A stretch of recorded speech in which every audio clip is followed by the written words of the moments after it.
Hello everyone नमस्कार जय जगन्नाथ।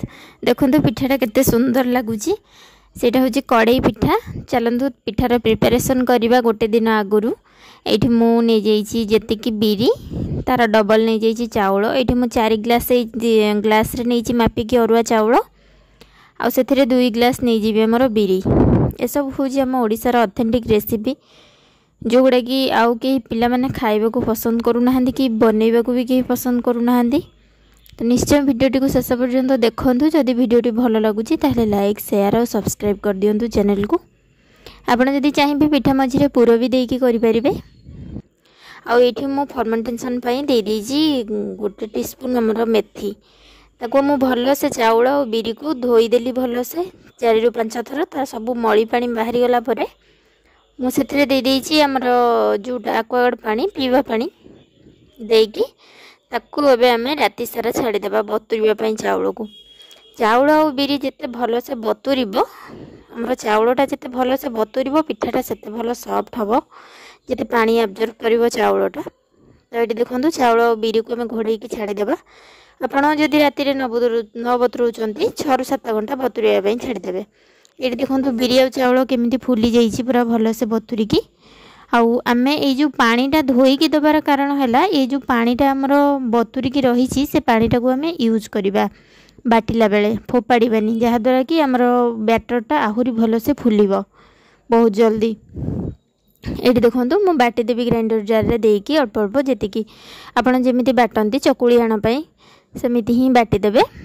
आउ ये आपको आम छाड़ीदे मुझे पानी टिके ग्राइंडर जार धोईकी पानी दे देती ताकू भल से मिसेकी आम छाड़ीदे फर्मेंटेशन हाँपाई। देखो केते अधा अच्छी आण किंतु फुलिकी पूरा फुल हो जाइए आमर। आउ हाँ आप जो घोड़े रखुच्च पूरा कभर करेंगे गोटे किसी माने जालीदार जिनस घोड़े ना आणटा स्मेल हम। ये देखो आणटा बहुत ही भल से ऊपर को फुली आसी। देखो ये आण के हल्का हो जाइए जेहेतु आम बिरी धड़ा बिरी नहींचे तो से आम एका सांगरे ही बिरी आ चाउल को बतुरेले। जदि आप चोपा लगा बिरी नौथिबे ताहले अलगा अलगा बतुरेबे। ये देखो आण पूरा भल से फर्मेंटेशन हो जाइए ताकू एबे आम भल से टिके फेंटीदेवा। आम जी पिठा यूज करवा से आम काढ़ीदेवा।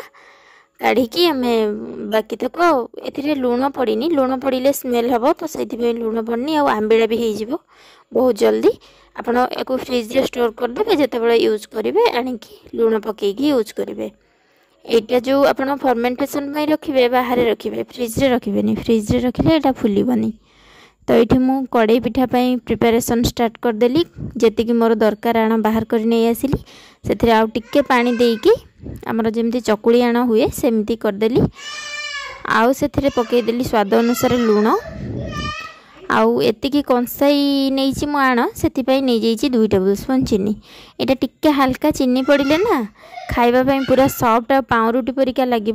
एबे आमे कड़ई पिठा कड़ई बसई देछि। एटा मोर टिके माने चौड़ा वाला कड़ई अछि खोलालिया आपणक कड़ईर साइज हिसाब रे आपण आण नेबे। तो ये देखो मु घी दे देछि हमर 2 टेबल स्पून। आपन चाहिए सोरिष तेलर भी यूज करेंगे जदि ओषा बार बनाऊँ तो घी ही बनइबे तो बहुत ही बढ़िया लगे। ये घीटा गरम हो गला जी आण मु सब मिसई थी सबू आण को देदेवी जेहेतु मोर टिके बड़ कड़ई तो सबू आण एकाथरे धरब तो सबू आण को एकाथरे देदेवी। तापर आपण ताकू सीम रे मु रखीची ताकू सीम रे रखिबा आमे 15 मिनिट ताकू एबे घोड़े देबी 15 मिनिट पर देखौची जेतबे देखिबे आपण टाइम देखिए जिते यहाँ माने उपरटा पूरा सुखिला हो आण कि नथिबो तो सही टाइम रे आपण लेउटई देबे। तो ये देखो लेउटेया भी बहुत ही इजी एमती गोटे किसी स्ट्रंग वाला नेबे स्पैचुला जो कि माने भल से लेउटई हम।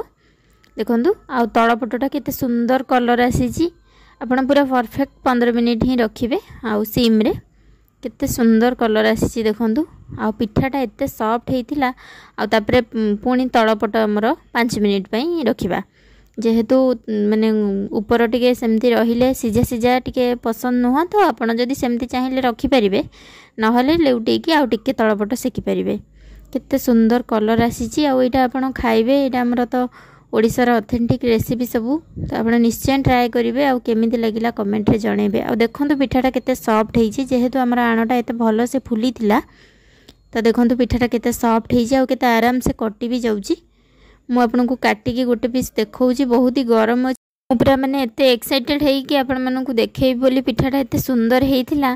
तो मु संगे संगे गरम गरम ही काटी दउची और केते भलो से भी कटि जाउची। देखो केमिति लागिला निश्चय कमेंट रे जणांतु।